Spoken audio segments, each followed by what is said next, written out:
안녕하세요. 오늘 4회차 이제 맞은 프리토킹 에어리어 FTA 진행하고 있는 김태영이라고 합니다. 반갑습니다. 여러분들은 사시면서 객관적이라는 말을 얼마나 많이 사용하시나요? 친구들과 얘기를 할 때 내 의견을 상대방에게 설득을 할 때 또는 내 의견을 관철시킬 때, 또 그런 것도 아니라면 두 친구가 싸우고 있을 때 중간점의 입장에서 내가 객관적인 관점에서 너희 둘의 얘기를 들어봤을 때, 뭐 이런 말을 하면서 우리는 살면서 객관이라는 얘기를 참 많이 해요. 그래서 오늘 프리토킹 에어리어 FTA의 주제 단어는 객관이라고 시작을 하려고 합니다. 객관에 대해서 얘기를 하기 전에 좀 전에도 객관적 관점에서 라는 말을 했었어요. 그래서 과연 객관적 관점이란 게 있을 수 있나 라는 의문이 들더라고요. 그래서 객관이라기보다는 먼저 관점에 대해서 알아볼 필요성을 느꼈어요. 그래서 관점이 뭘까라고 제가 이제 네이버에 쳐보니까 백과사전에선 그렇게 얘기하더라고요. 어떤 사물이나 현상을 가지고 이제 개개인의 생각의 태도 또는 방향 또는 처지, 이렇게 관점에 대해서 설명을 하더라고요. 그러면 객관적 관점이란 게 과연 있을 수 있을까? 제가 일단 제 답을 먼저 말씀을 드리자면 저는 없는 것 같아요. 객관적 관점이라는 게 있을 수 없다고 생각을 해요. 왜냐하면 관점이라는 정의에서도 알 수 있듯이 개개인이 가지고 있는 사물이나 현상에 대한 생각의 태도 또는 방향, 처지라고 일단 정의에서부터 관점이란 단어에 객관적이라는 걸 붙일 수가 없을 것 같아요. 그래서 이번에 객관으로 넘어와서 주제 단어인, 여러분은 혹시 어떤 게 가장 객관이라고 하면 생각나는 게 무엇인가요? 저 같은 경우는 숫자가 제일 먼저 생각이 났거든요. 일반적으로 숫자는 약간 객관을 상징하는 그런, 뭐라고 해야 될까요? 상징적인 것 같아요. 그래서 저희는 수학이나 과학 같은 학문들을 가장 객관적인 학문이다라고 상대적으로 얘기를 하죠. 뭐 인문 계열의 학문에 비해서. 그래서 뭐 보자면 인문 계열이 얼마나 객관적이지 못하냐라는 사례를 제가 예전에 한번 들었었는데, 예전에 수능 출제 문제였을 거예요. 현대시에 대한 문제가 나왔었는데 이제 현대시에서 작자가 생각하는 생각은 무엇인가라는 문제였어요.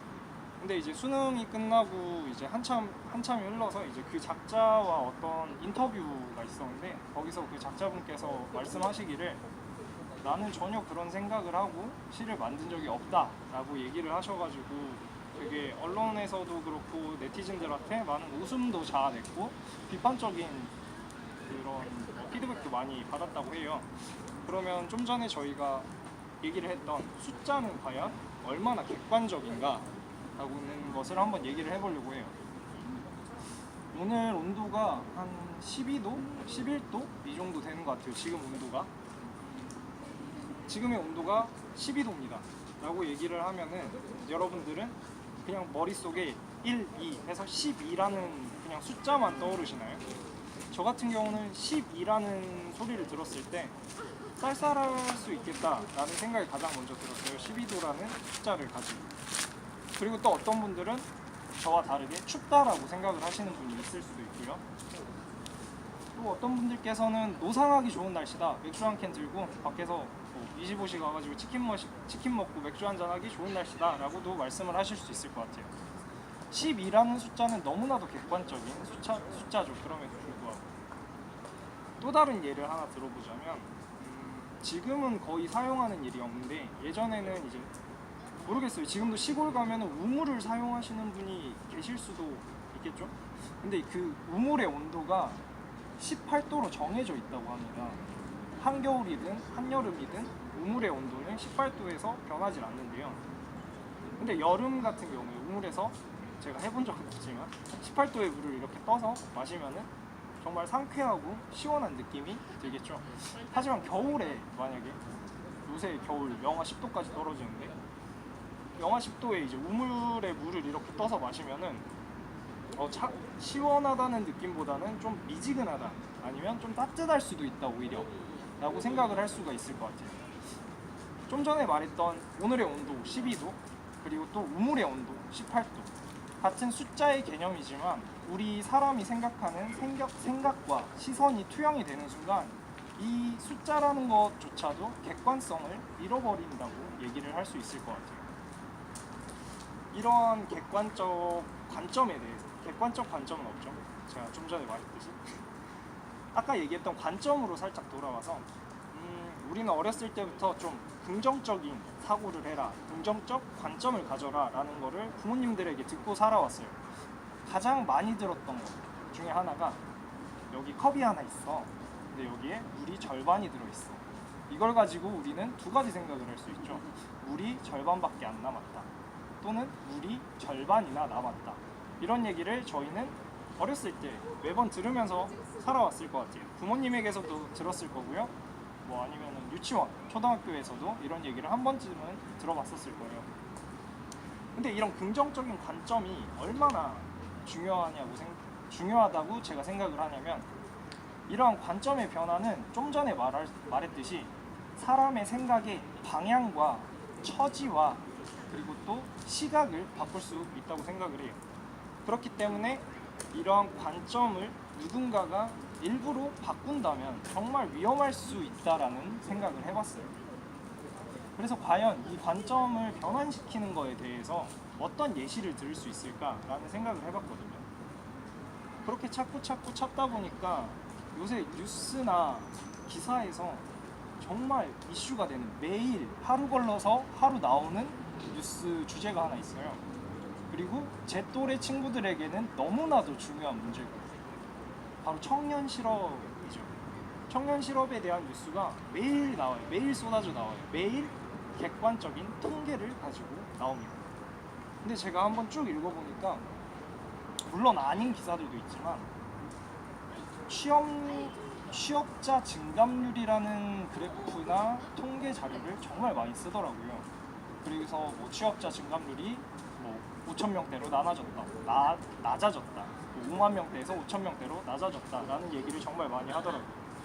근데 제가 생각할 때 여기서 취업자 증감률이라는 단어에서 저희가 주목해야 될 거는 취업자라기보다는 뒤에 있는 증감률이라는 단어에 집중을 할 필요가 있을 것 같아요. 증감률이란 거는 말 그대로 증가한 수에서 감소한 수를 빼는 걸 보고 저희는 증감률이라고 얘기하죠. 그렇다면 예를 들어 볼게요.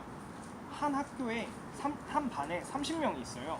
근데 이번 달에는 2명이 전학 왔고 1명이 전학을 갔어요. 그러면 우리 반의 증감률은 1이 되겠죠. 2에서 1이 빠지니까. 근데 다음 달이 되니까 전학 온 사람은 똑같이 2명이에요. 근데 전학을 간 사람이 5명이 됐어요. 그러면 우리 반의 증감률은 마이너스 3이 되는 거겠죠. 근데 이거는 전학 온 친구가 2명에서 3명으로 늘어도 똑같이 마이너스가 되는 거잖아요. 이거를 똑같이 지금 우리 취업 시장에 적용을 할 수 있을 것 같아요. 어떻게? 지금 한창 은퇴 중인 나이대의 어르신들이 태어난 연도가 58년도입니다. 되게 사회를 지금 쥐고 흔들 수 있었다라는 베이비붐 시대의 시초인 58년 개띠분들이 작년부터 해서 조금씩 정년퇴직을 하고 계세요.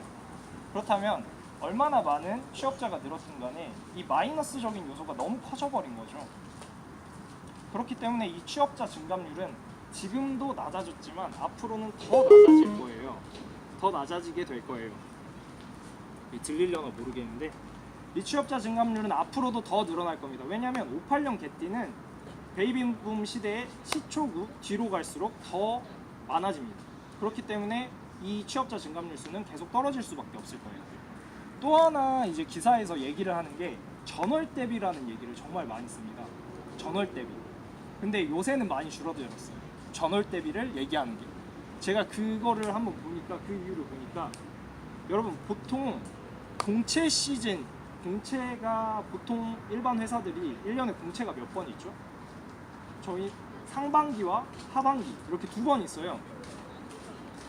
근데 퇴직하거나 사직하는 기간은 따로 있을까요? 따로 없을 것 같아요. 뭐 예를 들어서 내가 회사 나가고 싶어. 근데 사직 기간이 있어서 이때 나가야 되나요? 그런 거 없어요.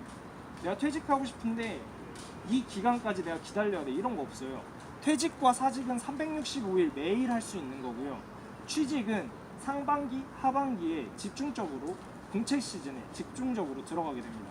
그렇기 때문에 공채 시즌이 아니라면은 전월 대비해서 취업자 수는 계속해서 감소할 수밖에 없겠죠. 자, 이렇게 뭔가 뭐라고 해야 될까요?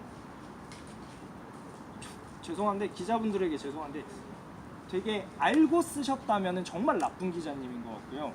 모르고 쓰셨다면은 네, 저도 알 수 있는 건데 공부를 좀 하셨으면 좋겠다라는 생각을 해봤어요. 저희가 흔히 많이 듣는 얘기 중에 또 하나가 말이 어다르고 아다르다라는 말을 되게 많이 씁니다. 어와 아가 다르기 때문에 저희는 좀 더 어와 아를 구분할 수 있는 사람이 돼야 되지 않을까라는 말을 마지막 멘트로 하면서 오늘 4회차 FTA 여기서 마치도록 하겠습니다. 감사합니다.